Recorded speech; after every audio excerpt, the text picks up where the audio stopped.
Smartphone और smart city नहीं, love जिहाद और गौ रक्षा नहीं, अफवाहबाज पत्रकारिता नहीं, कहानी उस भारत की जो अब भी करोड़ों दिलों में बसता है।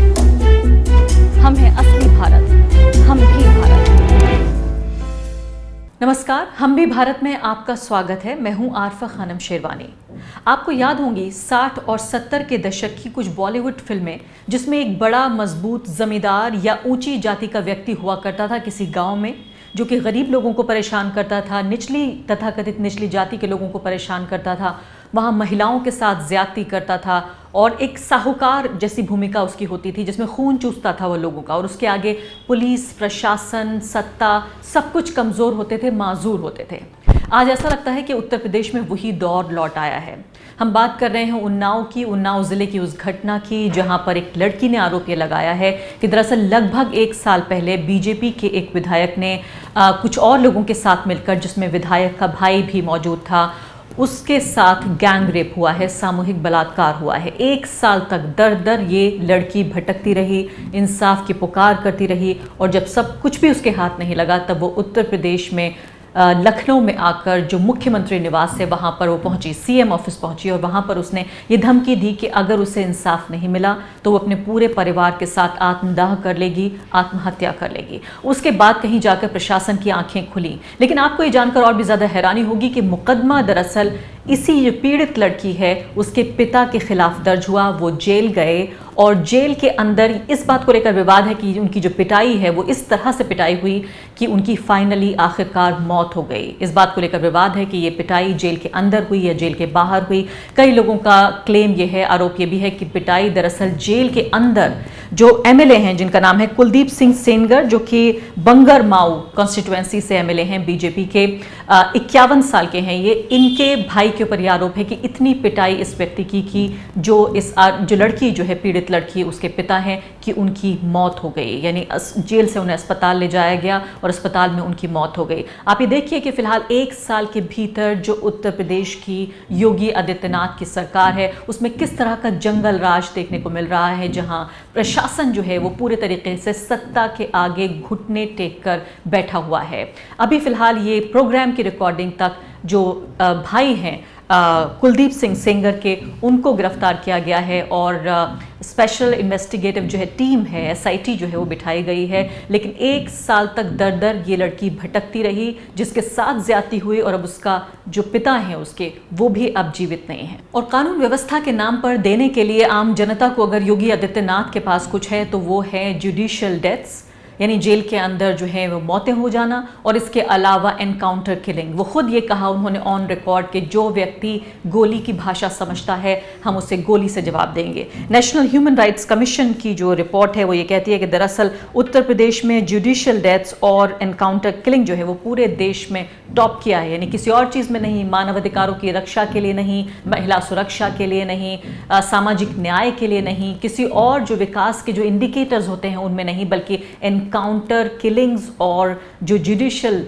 जो मौतें हैं उनमें जो है उत्तर प्रदेश ने टॉप किया है। पूरे देश में 1530 मौतों में से, जुडिशियल डेथ में से 365 सिर्फ उत्तर प्रदेश में हुई हैं। इसके अलावा 1101 साल के अंदर जो है वो पुलिस एनकाउंटर्स हुए हैं, 1100। लेकिन जब बात आती है इंसाफ की, न्याय की, तो फिलहाल उत्तर प्रदेश में ही जो भाजपा के ये विधायक हैं जिनके ऊपर यह आरोप लगा है, कुलदीप सिंह सेंगर, वो ये कहते हैं कि सिर्फ दोषी हो जाने से ही कोई व्यक्ति दोषी नहीं हो जाता। और सबसे बड़ी बात, जो बहुत ही घिनौनी टिप्पणी उन्होंने की, उन्होंने ये भी कहा कि किस तरह से ये निम्न स्तर के लोग हैं और इस तरह के आरोप लगाते रहते हैं। और महिलाओं को लेकर, महिलाओं के साथ जो ज्यादती होती है, हिंसा होती है, उसके लिए कितने संवेदनशील हैं योगी आदित्यनाथ, इससे पता चलता है कि किस तरह से वाजपेयी की सरकार में 3 बार सांसद रहे और केंद्र में मंत्री भी रहे स्वामी चिन्मयानंद, उनके ऊपर से बलात्कार का मुकदमा जो है वो वापस ले लिया है योगी आदित्यनाथ सरकार ने।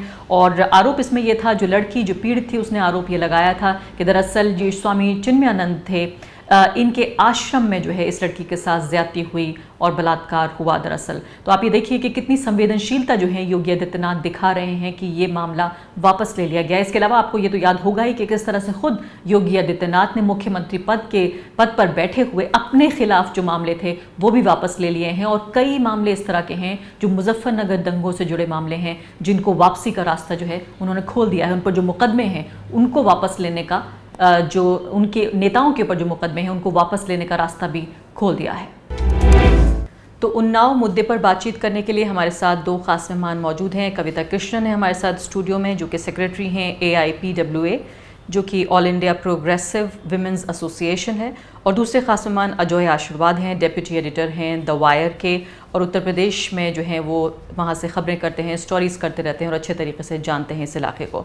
कविता, मैं आपके साथ शुरुआत करना चाहती हूँ उस पूरे मामले में जिस तरह से एक बचाव पक्ष जो कहने की कोशिश कर रहा है उत्तर प्रदेश सरकार की तरफ से, सारे तीर उनके तरफ चल रहे हैं, लेकिन वो ये कह रहे हैं कि हमने तो तमाम जो कानूनी पहलू हैं उसके मद्देनज़र तमाम जाँच बिठा दी हैं, इससे ज़्यादा कोई मुख्यमंत्री और क्या क्या कर सकता है? नहीं, जांच बिठाना नहीं होता है। जब आपके खिलाफ कोई आरोप होता है तो आपको FIR रजिस्टर करके उसमें अरेस्टिंग करनी होती है। वो तो उन्होंने किया नहीं, उल्टा उनको ये तो जवाब देना होगा कि उनके जो जिन्होंने आरोप लगाया, जो महिला, उनके पिता को क्यों पकड़ा गया, उनके पिता को क्यों पुलिस हिरासत में ले जाया गया और पुलिस हिरासत में पीट करके हत्या कर दी गई। और ये सारी चीज़ें तो कुछ और ही बता रही हैं ना कहानी की। आप तो कैसे कानून के रास्ते में अड़चन डालें और सत्ता की तरफ से एक तरह से इनको कवच बना करके इनको बचाएं, ये जो भाजपा के विधायक हैं उनको। लेकिन उनके भाई को तो अरेस्ट कर लिया है, जो दूसरे आरोपी थे, नामजद थे, उनको तो अरेस्ट कर लिया है पुलिस ने। इनको किया है, लेकिन इनको तो किया नहीं है। जो विधायक हैं, विधायक के भाई पर भी आरोप है, विधायक पर भी है, तो विधायक पर तो उन्होंने कार्रवाई नहीं की। और विधायक जिस तरह की बातें कह रहे हैं पब्लिक में, मुझे लगता है हमें ये देखना चाहिए कि उनको वो क्या माहौल तैयार कर रहे हैं। जैसे आज मैंने देखा उनकी एक बाइट जहां वो कह रहे हैं कि ये निम्न स्तर के लोग हैं। आप सोचिए कि इसका क्या मायने है भाई। प्रधानमंत्री को किसी ने नीच कहा तो उसको लेकर के तो प्रधानमंत्री ने जम के राजनीति की, और अब आप कह रहे हैं कि एक लड़की जिन्होंने मुख्यमंत्री के घर के सामने खुदकुशी की कोशिश की, इतनी डेस्परेट थी, और उनके पिता की हत्या हो गई है, तो इतनी बड़ी चीज़ में आपके मुख्यमंत्री एक शब्द भी तो बोल नहीं रहे। कोई नहीं बोल रहा, प्रधानमंत्री नहीं बोल रहे, मुख्यमंत्री नहीं बोल रहे, और जो बोल रहा है वो कह रहे हैं कि ये निम्न स्तर के लोग हैं, और इस पर भी कोई कुछ नहीं। अजय, आपका क्या मानना है इस पूरे मामले को अगर देखा जाए तो क्या ये वाकई कोई ऐसी बात है जो उत्तर प्रदेश में इससे पहले देखने को नहीं मिली, या ये सिर्फ ये योगी राज, मैं डेविल्स एडवोकेट प्ले करने की कोशिश कर रही हूँ, शैतान का वकील, कि ये माना जाए क्योंकि बीजेपी के प्रवक्ता यहाँ मौजूद नहीं है, इसलिए मैं ये जानने की आपसे कोशिश कर रही हूँ कि ये कहा जा रहा है कि ये तो दरअसल गाँव में इस तरह की हिंसा तो आम है, खासकर अगर अलग अलग जातियों के लोग हों तो और भी ज़्यादा आम हो जाती है। तो ये खास बात हम योगी सरकार को क्यों दोषी बना रहे हैं? नहीं, एक आज अभी के लिए अगर हम ये मान भी लें कि अगर गांव में इस तरीके की हिंसा में कोई खास बात नहीं है, मगर ये केस जो दिखाता है वो ये दिखाता है किस तरीके से लड़की 1 साल से जस्टिस के लिए अपील कर रही थी, और 1 साल के बाद उसके पास हताश होकर योगी आदित्यनाथ के रेसिडेंस के सामने आत्महत्या करने की कोशिश की, तब ये जाकर मीडिया में उछला। ये जो रिफ्लेक्टिव है मुझे यही दिखता है कि इस तरीके की जितनी भी केसेस हो रही हैं पिछले 1 साल में, हमने कई ऐसी खबरें पढ़ी जहां पे लॉ एंड ऑर्डर का एक पूरा गिरता हुआ चेहरा यूपी का हमारे सामने आया है। फेलिंग लॉ एंड ऑर्डर, जिसका जो एक तरीके से पूरी तरीके से योगी सरकार उसका एक एग्जाम्पल बन गया है। ये इसलिए भी मैं कह रहा हूँ कि ये तो केस है ही, और उससे पहले हमने देखा मुजफ्फरनगर के केसेस में 7 जो रेप के सर्वाइवर्स थे उनमें भी कोई केस आगे नहीं बढ़ा। अभी हमने कुछ दिन पहले देखा भारत बंद में जब दलितों के खिलाफ इतनी ज़्यादा पुलिस ने अत्याचार किया तो उनके भी FIR लॉन्च नहीं किए जा रहे हैं, बल्कि एक पूर्व मंत्री जो है उनके खिलाफ बलात्कार का मामला वापस ले लिया है योगी सरकार ने। उस तरीके से हुआ, और कई सारे योगी ने अपने खिलाफ भी जो हेट स्पीच का केस है वो वापस ले लिया। ऐसा कहा जा रहा है कि मुजफ्फरनगर दंगे में जितने भी बीजेपी के नेता है उनके भी केस वापस ले लिए जाएंगे। और साथ में ये भी देखने की जरूरत है हमें कि पिछले 1 साल में जो भी जिस तरीके का विपक्ष आया, मैं ये नहीं कह रहा हूँ कि सिर्फ राजनीतिक विपक्ष, सिविल सोसाइटी की तरफ से जो अपोजिशन आया, मार्जिनलाइज सेक्शन की तरफ से भी जो अपोजिशन आया, उसको पूरी तरीके से क्रश करने की एक तरीके से ऑर्गेनाइज्ड एफर्ट योगी आदित्यनाथ ने दिखाया है। और ये सिर्फ मैं नहीं कह रहा हूँ, बीजेपी के कुछ दलित एमपी खुद प्रधानमंत्री को चिट्ठी लिखकर ये कह रहे हैं तो सामने आ रहा है कि दलितों के खिलाफ बहुत अत्याचार बढ़ गए हैं, उनका पुलिस एफआईआर लॉन्च नहीं कर रही है।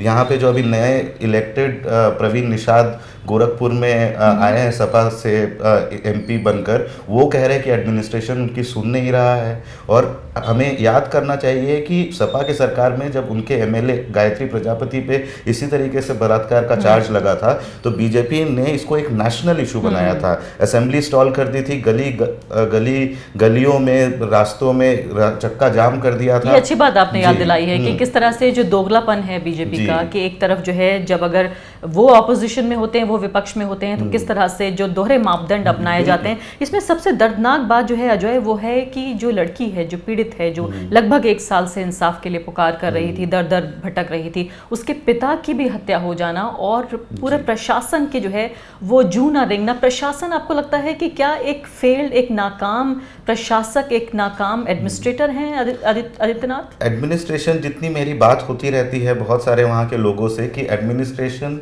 वो ने एक तरीके से पिछले साल कुछ काम नहीं किया एक्सेप्ट कि बड़ी बड़ी अनाउंसमेंट करने के, इन्वेस्टमेंट समिट और इस तरीके से। लेकिन यूपी का जो सबसे बड़ा मुद्दा है वो एक सोशल जस्टिस का मुद्दा है, वो सभी हम जानते हैं। अलग अलग तरीके के बीएसपी से एसपी से हर जगह में एक जातिवाद की पॉलिटिक्स होती है, और उसमें किस तरीके से नरेंद्र मोदी खुद और योगी आदित्यनाथ ने खुद ये प्रॉमिस किया था, लॉ एंड ऑर्डर तो सुधारेंगे ही, लेकिन सोशल जस्टिस, हर समाज को उनका जो ड्यू है वो हम देंगे। और खासकर जो वहाँ का कास्ट और रिलीजियस मिक्स है वो बहुत कॉम्प्लेक्स भी है, बहुत ही ज़्यादा कॉम्प्लेक्स है। और ये ऐसा इसमें ये आया है कि एनकाउंटर किलिंग इतनी बढ़ गई है, आप लेकिन एनकाउंटर किलिंग का अगर जायजा ले तो आप उसमें आप देखिएगा, उसमें या तो माइनॉरिटीज, यादव्स और इस तरीके से जो भाजपा के विपक्ष जातियां हैं, जो जिनको माना जाता है ट्रेडिशनली कि वो भाजपा को वोट नहीं करते हैं, राजनीतिक तौर पे उन्हीं को सिर्फ टारगेट पुलिस कर रही है। और इस तरीके से हमें बहुत सारे ऐसे केसेस अब हमारे सामने आए। एक बात मैं आपसे और जानना चाहती हूँ अजय, क्योंकि खबरों को लेकर थोड़ा सा असमंजस है कि क्या वाकई जेल के अंदर पिटाई हुई उनके पिता की, जिनकी आखिरकार मौत हो गई, या इससे पहले पिटाई हुई और फिर मुकदमा दर्ज हुआ? प्रशासन के मुताबिक उनको वो जेल में थे और उनके पेट में, यानी रिकॉर्ड्स में वो जेल में थे। जेल में तो थे ही उनको, और उसके खिलाफ उनकी फैमिली, पप्पू सिंह की जो फैमिली है वो प्रोटेस्ट भी कर रही थी कि उनको फैब्रिकेटेड चार्ज में फंसाया गया है। और उनका ये कहना है प्रशासन का कि उनको पेट में और छाती में दर्द हुआ और उसके बाद उनको अस्पताल लेते लेते उनकी मौत हो गई। लेकिन जितनी भी पिक्चर्स जो मीडिया में अभी अवेलेबल है बहुत सारी जगहों में, कि उनकी जो मृतक है उनके पीछे टॉर्चर के निशान है, चमड़ी उनकी भारी तरीके से उखाड़ ली गई है। तो आप ये कहना चाह रहे हैं कि क्या अगर वो जेल में भी थे तो क्या अतुल सिंह ने जेल में जाकर उनकी पिटाई की? अतुल सिंह, यही एग्जैक्टली ये उनकी माँ का कहना है, जो पीड़िता है उनकी माँ का कहना है कि अतुल सिंह ने पुलिस को वहाँ पर ये कहकर उनको लॉन्च करवाया फैब्रिकेटेड चार्ज में। तो जब वो मर गए और जब इस तरीके से मामला उछला तो यूपी सरकार ने जो वहाँ के एसएचओ है, जो बांगरमाऊ के एसएचओ है, माखी गांव के एसएचओ है, उनको सस्पेंड कर दिया है इसी चार्ज पर। लेकिन एक चीज़ जो सबसे बड़ी बात इससे मुझे लग रहा है उभर कर आ रही है कि ये लॉ एंड ऑर्डर, बीजेपी का जो पूरा एमएलए का 312 सीट जीत कर आए थे, उसमें से अगर आप उनका रिकॉर्ड देखें तो 143 मतलब जितने भी एमएलए जीत कर आए थे 400 से ज़्यादा, उससे 143 लोग क्रिमिनल रिकॉर्ड्स के हैं। इस 143 लोगों में भी 83 जो एमएलए जीत कर आए हैं वो भाजपा के हैं। तो क्या भाजपा किस तरीके से प्रॉमिस कर रही है कि वो साफ सुथरी सरकार देगी, जबकि पहले से ही क्रिमिनल रिकॉर्ड के लोगों को अगर टिकट दिया जा रहा है? कभी तो बहुत हैरानी होती है, ऐसा लगता है कि 60-70 के दशक की कोई बॉलीवुड फिल्म देख रहे हैं जिसमें एक साहूकार है, एक अत्याचारी पूरा सिस्टम है, लॉ एंड ऑर्डर ढंग से सेटअप नहीं हो पाया, अदालतें काम नहीं कर रही हैं, जो है कास्ट वॉर्स हो रही हैं। बिल्कुल ये पूरा मामला ऐसा नहीं लगता कि 21वीं सदी का भारत है ये? लेकिन ये है, मैंने ये तो दुख की बात है कि ये है। और मैं आपने जो सवाल अजय से पूछा उसके जवाब में मैं भी याद दिलाना चाहती हूँ कि इस तरह की घटनाएं ऐसा नहीं कि पहले नहीं हुई हैं। मैं हरियाणा का एक उदाहरण दूं जो बहुत ही इनफेमस उदाहरण है रुचिका गिरोत्रा का, जिसमें आरोप था और पुलिस ऑफिसर पर आरोप था और उस बच्ची ने खुदकुशी की बाद में।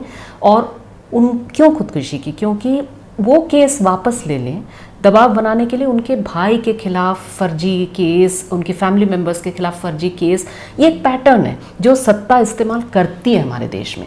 मेरा सवाल यूपी सरकार को लेकर के बात करने का ये नहीं है कि वो भाजपा की सरकार है, ठीक है, उसको एक मिनट के लिए थोड़ा अलग रख के सोचिए कि हम लोग जब दिल्ली में 2013 में बलात्कार कानून को बदलने के लिए 12-13 में इतनी लड़ाई लड़े, उस समय तो केंद्र में कांग्रेस की सरकार नहीं थी, उसके खिलाफ हम सारे लोग आवाज़ उठा रहे थे, नारा लगा रहे थे, उनको जवाबदेह ठहरा रहे थे।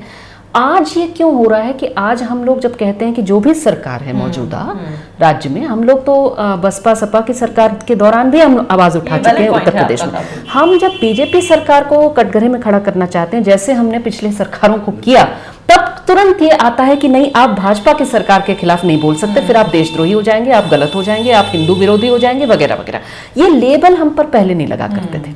हम लोग महिला संगठन के लोग, महिला आंदोलन के लोग, उत्तर प्रदेश में बहुत लंबे समय से बहुत डीप रॉट है वहाँ के सिस्टम में, इसमें कोई दो राय नहीं, समाज है बिल्कुल है, और उसमें वो घुसी हुई है वहाँ की पुलिस में, वहाँ के पूरे पॉलिटिक्स में, इसका कोई डाउट नहीं, जो है वो भी और बदतर हुआ है पहले हाँ। और इसमें मैं ये जरूर कहूँगी कि हाँ, मायावती की जब सरकार थी तब दलित महिलाओं का कहना है, हालांकि बहुत सारी दलित महिलाओं के साथ भी उस समय गलत चीज़ें हुई, लेकिन फिर भी दलितों का कहना था कि न्याय एक्सेस करने में हमें थोड़ा एक राहत लगती थी, एक बेहतर माहौल थोड़ा बहुत लगता था। लेकिन अभी की स्थिति में जो कमज़ोर वर्ग से जिस तरह का हमला है, भयानक हमला कि आतंक है पूरा, अप्रैल 2 के पूरे भारत बंद के बाद में भाजपा शासित राज्यों में जनरली और उत्तर प्रदेश में भयानक रूप से पूरा आतंक है, पहले से ही फेक एनकाउंटर्स वाला आतंक है। और आप ना फेक एनकाउंटर्स वाली चीज़ को थोड़ा इस घटना से भी लिंक, मैं दूसरा लिंक बताऊंगी। देखिए, फेक एनकाउंटर्स वाले में जिन्होंने भी रिपोर्ट्स की, वायर के लिए भी रिपोर्ट किया नेहा दीक्षित ने, उसमें देखिए वो हिट जॉब्स थे, जिनको आपको हत्या करवानी है वो पुलिस चुपचाप उनकी गिरफ्तारी करवाता है और उसके बाद उनकी हत्या करवाता है। कोई जरूरी नहीं कि उन पर सचमुच में कोई भारी आरोप हो। तो ये भी इनके पिता की जो हत्या है, ये भी इसी तरह का हिट जॉब है, जहां पर आप चाहते थे कि आप एक मैसेज दें और आप एक तरह से एक केस वापस लें, इसके लिए आप उनको गिरफ्तार करवाते हैं किसी भी फर्जी आरोप में और उसके बाद में उनकी हत्या करवाया जाता है। और ये पैटर्न इसमें ये भी बताना जरूरी है, आपने चूंकि याद दिलाया फेक एनकाउंटर्स, और ऐसा लगता है कि लॉ एंड ऑर्डर को, यानी कि जो कानून व्यवस्था है उसको सही करने का एक ही तरीका योगी सरकार के पास है, वो है एनकाउंटर। वो ये कहते हैं कि जो गोली की भाषा समझेंगे हम उन्हें गोली की भाषा में जवाब देंगे। जो नेशनल ह्यूमन राइट्स कमीशन है, दरअसल उसने ये कहा है कि पूरे देश में जो है जो फेक एनकाउंटर्स हैं और जो कस्टोडियल डेथ्स हैं, यानी कि जो जेल के अंदर जो मौतें हो रही हैं, उनमें सबसे ज़्यादा मौतें उत्तर प्रदेश में हो रही हैं। 365 जो है जुडिशियल डेथ्स हुई हैं और इसके अलावा 1530 जो हैं पूरे देश में हुई हैं, 365 इसमें सिर्फ उत्तर प्रदेश में हुई हैं। दूसरी खास बात जो है 1100 पुलिस एनकाउंटर जो हैं वो एक साल के अंदर, आप ये देखिए, ऐसा भी हुआ है कि कुछ घंटे के भीतर जो हैं वो कई एनकाउंटर्स हुए हैं उत्तर प्रदेश में। इसमें मैं एक रेस्पॉन्स करना चाहती हूँ, जस्ट क्योंकि एक्चुअली जो पब्लिक में जो कहा जाता है फेक एनकाउंटर्स के पक्ष में, वो कहा जाता है कि क्रिमिनल्स है, क्रिमिनल से निपटने का ये तरीका। मैं ये कहना चाहती हूँ, आपने अभी बताया कि भाई 83 विधायक जो हैं भाजपा के खुद ही, वो तो क्रिमिनल रिकॉर्ड के हैं, तो क्या उनका भी फेक एनकाउंटर होना चाहिए? क्योंकि उन पे तो आरोप लगा हुआ है, इसका मतलब क्रिमिनल है, खत्म कर दो। ऐसे नहीं होता ना, आप खत्म कर रहे हैं तो खास तबके के लोगों को चिन्हित करके खत्म कर रहे हैं। क्या आप की इस बात से सहमत है? वो ये कह रहे हैं कि जो भी विपक्ष है, चाहे वो पत्रकार हों, चाहे वो ऑपोजिशन पार्टीज हों, चाहे वो सोशल वर्कर्स हों, उन पर जो है वो हमला हो रहा है, क्या आप इस बात से सहमत हैं? उससे भी सहमत हूँ और ये इस बात से भी सहमत हूँ कि देखिए, न्याय व्यवस्था का मतलब है कि किसी पर अगर आरोप लगेगा तो उस आरोप का जवाब देने का भी उनको कोर्ट में मौका मिलेगा। आप किसी को अधिकार नहीं है कि वो भगवान हो जाए और वो घोषित कर दें कि आपको जीने का अधिकार नहीं, आपको तो अदालत कर दें, तब तो आप ही अदालत हो गए, आप ही जज और जूरी और एग्जीक्यूशनर हो गए। ये तो नहीं होता ना, और आप अपने पर तो लागू नहीं कर रहे ना। खुद आदित्यनाथ पे, खुद अजय सिंह बिष्ट पे केसेस हैं, आप उनको वापस करवा रहे हो। खुद आपके विधायकों पर क्रिमिनल रिकॉर्ड है, वहां तो आप नहीं करवा रहे हो फेक एनकाउंटर। आप करवा रहे हो तो जो गरीब तबके के लोग हैं, जिनको आप समझते हैं निम्न स्तर के लोग हैं, बेकार लोग हैं, उसको आप खत्म कर रहे हैं। बल्कि आपको हैरानी होगी, सेनगर साहब ये कह रहे थे, जब उनसे पत्रकारों ने पूछा कि आप इस्तीफा देंगे, तो उन्होंने कहा कि क्या सिर्फ दोष लगने से कोई दोषी हो जाता है? वो तो राम का जिक्र कर रहे थे। तो आप ये सोचिए, तो क्या इस मामले में वही माला जिन लोगों का एनकाउंटर हो रहा है, क्या ये आर्ग्यूमेंट, क्या ये जो तर्क है वहां पे होगा? अजय, ये बताइए इस मामले में आगे क्या होता हुआ देख रहे हैं आप? हाँ, आगे क्या होता है, बहुत सारे लोगों का मैंने काफ़ी लोगों से यूपी में इस सिलसिले में बात भी की है। एक बहुत ही बड़ा ये परसेप्शन, एक इम्प्रेशन है कि पहले जिस तरीके से सपा की गुंडागर्दी चलती थी और वो उसका बस एक रिप्लेसमेंट हो गया है, जहाँ पे अपर कास्ट, कहीं बहुत सारे इलाकों में ठाकुर है, बहुत सारे इलाकों में ब्राह्मण, अब इनकी गुंडागर्दी चलती है। और अगर आप उन यानी आप ये कह रहे हैं कि गुंडागर्दी वही है, सिर्फ जातीय जो समीकरण था वो बदल गया है। पहले यादव और दूसरे लोग मिलकर करते थे, अब ठाकुरों और ब्राह्मणों की बारी आ गई है। और ये गुंडागर्दी को हम लोगों को एक आर्थिक तौर पे भी देखना इसलिए पड़ेगा क्योंकि आप कुलदीप सांगर को ही ले लीजिए। कुलदीप सांगर एक नोन हिस्ट्री शीटर है, हमेशा से ही जाने जाते थे। वहाँ पे एक नोन उनका पूरा जो समूचा परिवार है वो अवैध माइनिंग, अवैध होटल के बिजनेस में वसूली, साइकिल के ठेके, हर जगह में अपनी धांधली करती हुई सभी जानते हैं। आप उन्नाव जाएं, किसी से भी पूछे, आप उनका यही इम्प्रेशन है। और ये ठाकुर समाज से आते हैं और उनको, और इस तरीके से अब कहीं पे भी गोरखपुर चले जाए, वहाँ पे ठाकुरों का वर्चस्व बढ़ता हुआ जाएगा। ईस्टर्न यूपी में अब कहीं पे भी इस तरीके से अपर कास्ट राजनीति को एक तरीके से क्षय मिला है आदित्यनाथ की सरकार में। और लॉ एंड ऑर्डर ये जो पूरी तरीके से चरमरा गई है उसकी वजह से कि कहीं पे भी अपर कास्ट वायलेंस अगर हो रहा है, हिंसा हो रही है, तो पुलिस भी इतनी असक्षम है आज के डेट में यूपी में कि जो पीड़ित वर्ग है उसका एफआईआर भी लॉन्च करना उनका मुश्किल हो गया है। ये मायावती ऑलरेडी कह चुकी हैं। तो अभी आज हमने ये भी देख रहे हैं हम कि वहाँ बिहार में भी जो है वो जिस तरह की हिंसा देखने को मिल रही है, कि एंटी रिजर्वेशन जो है रैलियां हो रही हैं। क्या आपको लगता है कि उत्तर प्रदेश और जो उत्तरी भारत के जो राज्य हैं उनमें कहीं ना कहीं एक कास्ट वॉर, एक जातीय हिंसा का जो दौर है वो फिर से लौट रहा है? जातीय हिंसा का अभी मैं ये नहीं कह सकता कि जातीय हिंसा उस तरीके से फिर से आएगी जहाँ पे लोग ऑर्गेनाइज्ड गैंग बनकर एक दूसरे से लड़ाई नजर आ रहे हैं। हाँ, लेकिन उसके साइंस, उसको क्षय तो जरूर मिल रहा है। क्योंकि आप देखिएगा बिहार में भी महागठबंधन की जब सरकार है तो इस तरीके की हिंसा होती थी, मगर वो किसी तरीके से काबू में रहती थी। आज लेकिन हम देख रहे हैं कि किस तरीके से कम्युनल राइट्स भी हो रहे हैं। जातीय ही नहीं सिर्फ, बल्कि सांप्रदायिक अलग अलग तरीके से हिंसा बढ़ती जा रही है। अब वो क्या स्वरूप लेता है आगे जाकर, ये हमें आने वाले दिनों में ही मालूम चलेगा। बहुत बहुत शुक्रिया आप दोनों का। तो साफ तौर पर अगर योगी आदित्यनाथ को अपनी सरकार की और अपनी खुद की मुख्यमंत्री की कुर्सी की विश्वसनीयता बरकरार रखनी है या बहाल करनी है, तो सीधे तौर पर अपने एमएलए को फौरन इस्तीफा लेकर और निष्पक्ष जांच बिठाना जरूरी है। सिर्फ उनके भाई को हिरासत में लेकर या गिरफ्तार करने से कुछ नहीं होगा। जिस तरह का जंगल राज बार बार बिहार के लिए कहा गया, उसी तरह का एक जंगल राज जो है उत्तर प्रदेश में नजर आ रहा है, जहां पर कानून व्यवस्था के नाम पर सिर्फ एनकाउंटर्स की जबान बोली जा रही है। नमस्कार।